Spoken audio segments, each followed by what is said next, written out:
नमस्कार साथीहरू। हिजो एकजना गणेश नेपाली भन्नेले चाहिँ आत्मदाहको कोसिस गरेछन् र त्यसपछि लगभग उनलाई अलिक गम्भीर नै अवस्था होला सायद। अब त्यस्तो पेट्रोलले आगो लागिसकेपछि आगो भनेको कुरा चाहिँ एकदम फेरि कुरा हो होइन।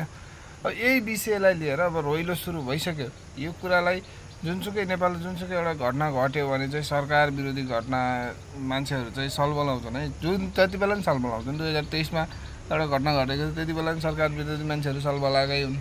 त्यति बेलाको सरकारलाई पनि गाह्रै थियो होइन। अब यो घटना के हो त भन्ने कुरा चाहिँ अब ऊ उपचार होस्, उसलाई सन्चो होस्, त्यसपछि आउला, त्यसपछि उसले भन्ला। अब अहिले के रोइलो भइरहेको भने चाहिँ 10,000 चिटको कारण चाहिँ यस्तो भयो उस्तो भयो होइन। 10,000 चिट लागू भइसकेको छैन कि, 10,000 चिट लागू भइसकेको छैन। लागू भएको 1000 हो, 1000कै लागि ज्यान फान्न खोजा होला त भन्ने कुरा हो एउटा चाहिँ होइन। अब भित्री कुरा के छ कसैलाई थाहा छैन। अब यहाँ हामी नेपाललाई चाहिँ रोइलो सुरु भइसक्यो कि है। अब 2023को सरकारसित कम्पेयर गर्ने यताउति लहरालुहुरी चलिरहेको। 2023को सरकारसित कम्पेयर गर्नै मिल्दैन। 2023को सरकारले यति छिटो कहाँ यो सरकारले उपचार गर्छ यताउति भनिदियो भने के है त।